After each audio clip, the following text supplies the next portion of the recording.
હું આમ તો ગુરુ મહારાજ પહેલા દેવરાજ મારા પહેલા બોલી ગયા, સરસ મજાના જ્ઞાની પુરુષ છે.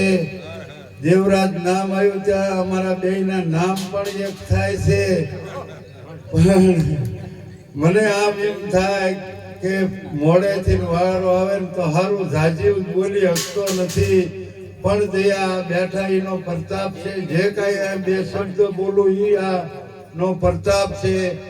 ખરેખર નકે તો તમે જોવો આપણામાં મારામાં એવી અજ્ઞાનતા હતી કે જેની કોઈ સીમા નહીં.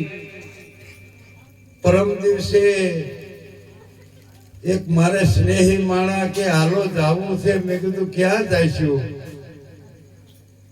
તો કે દ્વારકા તો બહુ માણસ જાય છે, ગળદી છે, કે દર્શને મને કે જાવું છે મારે. કે મારા મિત્ર બાળપણના હતા, જે અજ્ઞાનીને થોડા મોટા માણસ છે, સમજાય એવું નથી. તો મેં કીધું ક્યાંક બીજું ઠેકાણું ગોતવી, હવે બીજું શું થાય? દ્વારકામાં ગળદી છે. તે કીધું હાલો જાય એટલે એ કે ડાકોર જાય. મેં કીધું ન્યાય કૃષ્ણ ભગવાન, કાંઈ વાંધો નહીં કીધું. પછી મને ન્યાય ગયા પછી એવો વિચાર આવ્યો કે દુનિયા આખી જાય દ્વારકા અને આ દેવો ઉપડ્યો ડાકોર. પણ બોટાળાની ભક્તિ મેં અહીંયા ભાળી અને શ્રી હરિને સેજે કર્યા સીતારામ. આ જો વાળી ગાય છે કે મન વિચારી માય જુઓ, આમાં માલ નો આવે માપમાં. જાય દુનિયા હાલ્યા તો મોણાના હંતાપમાં. કાંઈ પણ આપણે જાડ્યા વિના અજ્ઞાનતામાં કરવી તો એ હોળામાં કરવી છે. હોળામાં કરેલું કોઈ દી હાસું ન પડે, આવું મને નક્કી થયું છે. જે કાંઈ કરવી એ જાગ્રત અવસ્થામાં આ સદગુરુએ આપણને ઉઘાડી આંખે નક્કી કરાવ્યા. પણ આ ભાગ્ય હોય તો આમાં ભળાય છે, આવું મારું માનવું છે. ખરેખર હું ડાકોર જો તો જોયું ને માણસો, એવા શ્રીમંત માણસો, ભાઈઓ બહેનો એટલા સુખી અને રેણી કેણી કદાચ આપણાથી ને વધી જતી સેવા, પણ આમ પડતા મેલે પાણા હારે તે આપણને એમ થાય વાહ આ પુરુષોની દયા, એટલે કે આપણે એ જ કરતા હતા. પણ એમાંથી છોડાયા પછી દેવરાજ મહારાજ કહેતા એમ થોડી આપણે નિષ્ઠા લાવવાની જરૂર ખરી. આવું લાગે આપણને કે જો આવું મળી ગયું હોય, પણ કેમ નથી નિષ્ઠા એટલી બધી આવતી? હું તો મારા માથે વાત કરું કે આપણને સહેલાઈથી મળી ગયું છે ને, એટલે કાંઈ આની કિંમત છૂટવી નથી. એટલે આપણને એટલું બધું નહીં. હમણાં કાંઈક આમ દેખાવ વાળા એવા હોય, અહીંયા જોજો તમે દુનિયા કેમ ઝૂકે છે, પડતા મેલતા હોય. અને આપણે માંડ જય ગુરુ મહારાજ કરવી, આવું નહીં રાખવાનું. મને એમ થાય ખરેખર આવા પ્રગટ પુરુષો આપણને મળ્યા છે. અને અદ્વૈત નું તો આપણને જ્ઞાન દીધું. તમે વિચાર તો કરો, જે 4 વેદનો સાર હતો એ આપણને સેજમાં સમજાવી દીધો.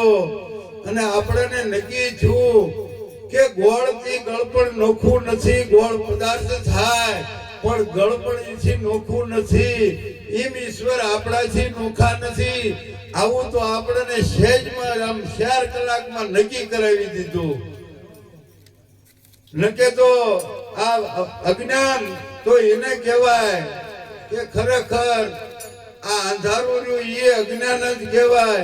એમ આપણા ઘટ ભીતરમાં જે અંધારું હતું અને એમાં આ જીવો પ્રગટ કરાવ્યો, એની બલિહારી છે પ્રગટ પુરુષની. એટલે કીધું મનસા મારણી નર જાગતા નર સેવો. જાગતા નર સેવો તમને મળે નિરંજન દેવ. મનસા મારણી નર જાગતા નર સેવો. તો આ મહિમા ગુરુનો હાલે છે.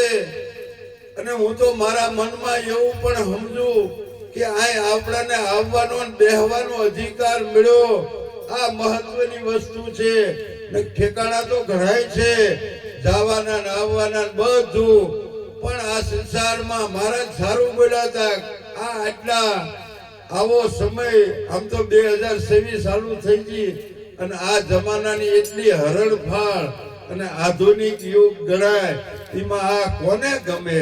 પણ ચિત્તમાં ચટકી લાગ્યા વિના કેમ રીજે કીર્તાર? ઈયળમાંથી ભમરી બને તો કે આ માણાને કેટલી વાર? આ બેઠા ઈને જ ભગવાન બનાવેલા છે અગાઉ, અને અત્યારે ઈ જ બનાવે, આ નક્કી વાત છે. માણા ઈ જ બનાવ્યા છે, તમે વિચારે જરાક કરી દીજો. નકે તો આપણે બાકીના એમ થાય છે કે ભગવાને માણાને બનાવ્યા. ઈ પાકું નથી થતું, આ તો પાકું થાય. કાલ સવારે જ બનાવી દે તમને, અને બનાવી દીધેલાના દાખલા પણ છે. તો આજનો આ યોગ આપણને એવો સરસ મજાનો શાંતિથી ભજન સત્સંગનો મળ્યો છે. આજનો લાવો લીજીએ, કાલનો કોને ભાળ્યો છે.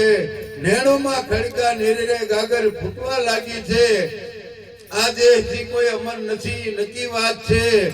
પણ આ દેહમાં જે વિદેહી અમર છે એની ઓળખાણ થઈ ગઈ છે. અને ઈ ચિંતા પદમાં જો આપણું મન ઠરી જાય તો આ મનુષ્ય અવતારનો ફેરો ઈ આપણને સફળ થઈ જાય. બાકી તો કામ કાજ, ખાવું પીવું, સંસાર આ તો બધું છે જ. પણ ઈ કરતા કરતા જે સમય મળે એમાં આ યાદી જો આપણને કાયમ રહી જાય તો યાદી છે ઈ જ આબાદી છે. અને ભૂલા તો બરબાદી છે, આ પણ નક્કી છે. જ્ઞાન ગુરુ મહારાજ તો બધાને એક હરખું જ આપે છે. પણ સમય જાતા જો આપણે કઈ આને હહાડવી કે કઈ નો ધ્યાન દઈ તો પાછું આવ્યું ન્યા વીવી જાય એવું લાગે. ઘણી જગ્યાએ હમણાં બેઠા હતા, કોઈ પડખે વાત કરતો મોટરસાયકલ કે સાયકલ પડી રહે તો કે એમાં ધૂળ સડી જાય ને હવાઈ નીકળી જાય. વાત હાચી છે ખરેખર. અને આ મનની શુદ્ધિકરણ કરવા માટે તો આવા ભજન સત્સંગ દ્વારા થાય કે છે, બીજો કોઈ રસ્તો નથી. મનના કોઈ ડોક્ટર નથી, બીજા આ શરીરના અવયવોના ડોક્ટર છે. પણ જે આ અંતકરણ છે ચાર દેખાતા નથી અને છે મન, બુદ્ધિ, ચિત્ત ને અહંકાર. એમ મનની શુદ્ધિકરણ કરવા માટે તો આ એક જ યુગ છે કે આમાં આવીને બેહે અને જો સદગુરુના સંતોના શબ્દો નિષ્ઠાપૂર્વક સાંભળે અને સાંભળ્યા પછી આચરણમાં લે તો ખરેખર આપણને આ જીવન ધન્ય બની જાય. બાકી તો બધું કે જન્મ ને મરણ ને બધું 84 ને બધું છે. પણ હું તો મને તો એમ થાય કે જેટલા દિવસો કે શ્વાસા મળે એ આનંદ ના મળે. બાકી આજના યુગમાં આ મીડિયાના જુઓ તમે, રોજે રોજના એવા દાખલા બને, કોમવાદના, કંકાસના, કેટલી કેટલી પ્રકારના. પણ જેને આ જ્ઞાન સત્યનું મળ્યું હોય તો એને આ અસર ન કરે. નકે તો બન્યું હોય ક્યાંય દેખારો ક્યાંય વાગતો હોય. આજનો યુગ તો આવો છે, મારું આવું જોવામાં આવે છે, સાંભળવામાં આવે છે. પણ આ બધાયમાંથી જે નાબૂદી જાતિપણું છોડી પાનબાઈ બનો અજાતિ, કાઢવો વર્ણનો વિકાર, ખરેખર આ સમજાય એટલે આ વિકાર તો હોય નહીં. પણ જો આમાં નો આવ્યા હોત તો આપણને કેટલા આ રોગ ઝેર કરી ગયા હોય. આવું આપણને નક્કી થાય. સદગુરુની દયા વિના સપને મળે નહીં સત્સંગ. જો હોય દિયા ગુરુદેવને તો કે આવે ભક્તિમાં રંગ. આ ભક્તિ ખરેખર ભક્તિ તો આખું જગત કરે છે. પણ ભક્તિ કેવી કોને? આ તો દેખા દેખીથી બધા દોડ્યા જ કરે છે. પણ આવા સંતોનું શરણું મળી ગયું છે તો ન્યા જેને જેને જ્યારે જ્યારે સમય મળે ત્યારે જો આપણે નાઈ ધોઈ અને અરીસા સામે ઉભા રહેવી તો વાળ કેમ છે, કપડા કેમ છે એ હમાનમાં થઈ જાય. ફેર હોય તો એમ આપણને આ પ્રગટ છે. એના સાનિધ્યમાં રહેશું તો આપણા કાંઈ પણ આવરણ હશે ખરેખર તો ધીમે ધીમે જશે. આવું આપણને સમજાય છે. અને જે જે મહાપુરુષો થયા આ જગતમાં એ બધાયના મૂળમાં ગુરુ છે, આ નક્કી છે.